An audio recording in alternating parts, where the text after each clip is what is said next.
Hello, it's Angel. Welcome to the channel. As you can see, we have a skin, a legendary skin, for archers, but it's legendary. 10% HP reduction, and that's not all. Besides the skin, we also have 6 tokens and 6 seals for purchasing skin number D, so we actually won 2 skins in one go. In this video, I'll answer your questions I've been having. For example, how many boosts do you need to win a skin?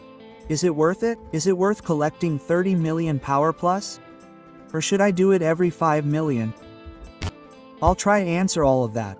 However, before we get to the meat, I remind you to leave a like and subscribe if you haven't already. If you appreciate this content more, you can become a supporter of this channel, for which I thank you in advance. And let's move on to the first tips. I think it's worth starting from the very beginning. What is this event about and when is it? The event itself lasts 3 days. The event occurs 4 times a year, so on average, every 3 months, so each unit has a chance to win a skin for its unit type. So how do you win these skins? You can place in the top 10. If you place in the top 10, you'll automatically receive an email with the skin and win the basic version of that skin, which also costs 6 seals. As you can see, I have 6 seals, so if you reach the top 10, remember not to buy this skin for strength or seals, because you could simply lose the seals. The skin and other rewards will arrive in the email. Sometimes it might take 2, sometimes 5 minutes, but you'll definitely get the skin. Question number 2. Is it worth buying a decoy? Is it worth buying an adornment? In my opinion, it depends if you're just starting out in skin collecting. In that case, I think it's better to collect skins and save the next 6 seals for the next skin you're interested in. This will also boost your overall attack in the reliquary if you activate those legendary skins. Sure, it's not much, but it's still something, and such an attack will work on any unit type, on any march. However, the ornament will only work on the unit for which you have that skin and ornament. However, if you already have a full reliquary, 5 skins, maybe even 4 skins, and you're, I don't know, a garrison leader, rally, then in such a situation, you know, every percentage can be useful. So in situations like this, if you already have 5 skins in the reliquary, 5 legendary skins, then sure, you can buy a adornment. To get 1 seal, you need to gain an additional 5 million power in this event. So if you're participating in this event, I recommend boosting your account every 5 million power. You can see for yourself that many people have gained 5 million power specifically to get a seal. And that's the second way to get skins. You don't have to finish in the top 10 to win this skin. Of course, this is the better option because if you win a skin, you practically get 2 skins for free, just like in my case. 30 million power is 6 seals, so it's 1 skin for the seals and another skin for the top 10. So it's safe to say I won 2 skins here, not 1. However, for those less patient, those in a hurry, who don't want to wait so long, who don't want to collect so much, you can do it yourself. You can collect seals every 5 million power, every 10 million power, maybe something like that. And that way, you'll unlock your skin someday. Now that we've covered the basics, let's move on to a practical approach. First, I think it's worth checking how many boosts you need, right? There's no clear answer to this question. Of course, it depends on the server. There are servers where you need significantly fewer boosts to reach the top 10. You can search online. Maybe someone will make a video. Of course, each power peak can be different, and if it was very easy to get a skin recently, the situation may change at subsequent power peaks. However, I think you can be a bit influenced by such videos and information, where it was quite easy. As you can see, it used to be easy to get such a skin here too. All you had to do was earn 11 million, practically 12 million, and you could reach the top 10. Of course, the servers you compete against for these skins are fixed. As you can see, we have 8 servers in the pool. So, from the 1st to the 8th, from the 9th to the 16th, and so on, we compete in the 17th to 24th range, so absolutely nothing has changed since the beginning of the game in this regard. However, if you want to calculate how much resources it will cost you, how many boosts it will cost you, I recommend a site like the Call of Dragons database. Here, you can enter the number of days you have and see how many units and how many power points. Of course, you change this to power heights. In reality, the strongest lord scoring is the same, only the decimal point is shifted, so it doesn't matter, but never mind. You mark power heights and here you have the number of points you can gain for that number of accelerations. To gain 30 million power by training pure 5s from scratch, you'll need 2,400 days. In the same number of days, by training these 4s to these 5s, you can gain 54 million power. So, you'll gain more power by training these 4s to these 5s. However, when training these 5s alone, I've noted here that we're training pure T5s. By training pure T5s, by training 30 million pure T5 powers, we'll only use 1,200, 0. However, if we change the idea that we're retraining these 4s to 5s, the amount of mana it will cost us will increase dramatically.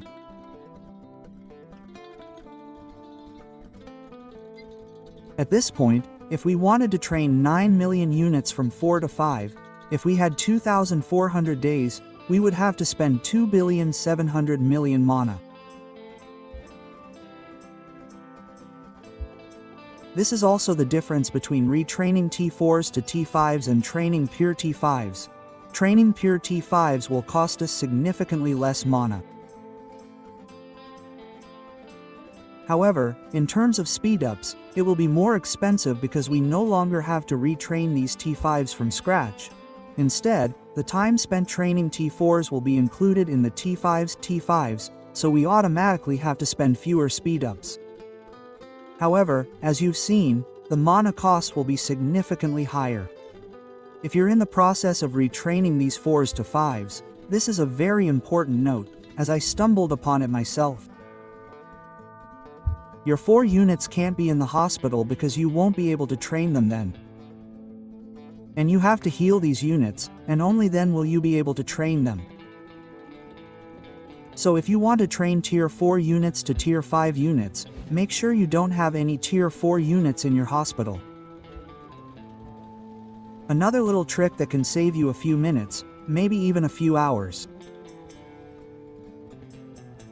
When training such units, it's worth setting a flat time so that you don't have any seconds left at the end. Because when you train, when you use a quick promotion, the game automatically uses excess speedups to complete such training.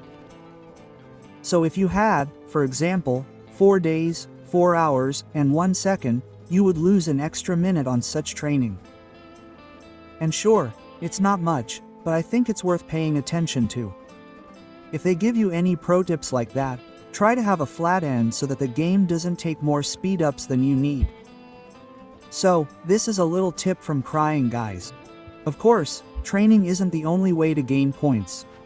We can also boost our strength through buildings. For example, we can gain a lot of power with hospitals at level 25. If someone hasn't built them yet, it's probably best to do it in the first few rounds. We can also gain a lot of power through mana production buildings. These can also provide us with quite a bit of power. Of course, I had all my buildings at level 25 a long time ago. I helped myself, only with research. I waited to receive the more powerful research. In my case, it was unlocking T5 units. Here we see 400,000 points for 1 research. I did 3 such researches. I waited to receive 2 researches and accelerated 1 T5 research 5. And here we've increased it all the way to level 9. Unfortunately, for level 10, these research accelerations weren't enough. As for the accelerations themselves, they're universal accelerations. I also recommend using them for training. You know, you'll finish the research eventually, and the buildings will finish. And you can always train your army, right? The more troops, the more power we have, but most importantly, we have greater daily healing. Right now, on Home Kingdom, we don't have much healing. Everyone has limited healing to some extent, but on the KVK map, you'll definitely feel that you have more healing than before a major power-up. Of course, if you want to train, I probably don't need to mention that, but I'll mention it so it's included in the video. You must have a title for training, of course. Yes, the title itself can give you a 10% boost to training. You're also waiting for the kingdom buff, of course. This can also guarantee a 10% boost to training speed. You don't have to worry about runes anymore, because the Heights of Power now have these runes built into their event. So you have runes for training, runes for research, and runes for building. So, you don't have to worry about runes. Of course, it's also worth having some before the first major power-up. I'm talking about a truly major power-up, something like 15 million plus. I'd say that's a major power-up. It depends on who it's for, no, but generally speaking, I'd say 15 million and up, which is a bigger boost. In this case, I'd also recommend you have at least VIP level 14, because at level 14, you have a 20% increase in training speed. And in total, you should have a 75% increase in training speed. This is currently the maximum training speed. This could probably change in the future. I think we'll have more options for faster training in the future. Although, no, there's also a skin. If we're being specific, there's also a skin that can grant us another 3% increase in training speed. But aside from that skin, which we don't usually have access to, 75% is the maximum training speed at the moment. The last tip in this video, which is actually the most important tip in this video, because it's for every player, not just those who want to push themselves. The first threshold for reaching the Heights of Power is, of course, 1 million. If we increase our power by 1 million during this event, we can get some tokens and other rewards. And to reach that 1 million, we don't even need to spend any boosters, which is very important. To do this, we need to have tier 1 units on our account. Unfortunately, I'm currently training for Brink of War, so I can't show you that right now. However, if we have 26,000 tier 1 units, if we want to upgrade those tier 1 units to tier 5 units and use 10,000 reserve legions for that, where can we get them? I recommend playing Roots of War. Even if you don't want to play in a team that's willing to sweat, then play, I don't know, sign up with farms. You'll always get some tokens, you'll always get reserve legions, which are really, really useful. Whether for power peaks or for rallying the alliance. Reserve legions really have a ton of uses. Of course, you can also buy them in the VIP store, but if they're free, I think that's a fair price. At level 15, you can buy up to 20,000. In that case, you'll earn more points for retraining tier 1 units to tier 5 units, but we'll be working with 100,000 here, because it's free, and you can also earn your first million at 10,000 without using accelerations. At the Height of Power, for example, if you retrain one tier 1 mage legion to tier 5 and use 10,000 reserve legions, you can retrain a total of 26,000 at once.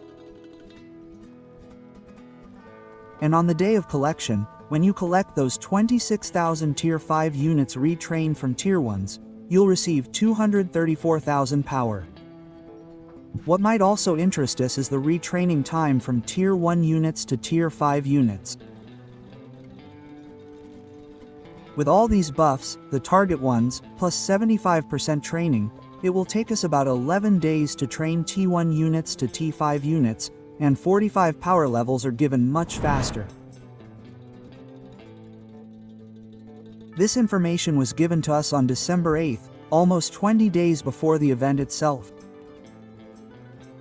Add to this the fact that the event lasts 3 days, so we had 22 days to prepare. I think that's enough for everyone. It's also worth starting the T1 training for these Fridays 11 days in advance to get the maximum points. And by training these 26,000 units, T1 to T5, we can easily reach the 1 million required to claim the tokens. I hope I didn't forget anything in this video. I think all the important information has been covered here. If I forgot anything, feel free to leave a comment. I'll be saying goodbye to you all here. You know what to do. Take care. Hello.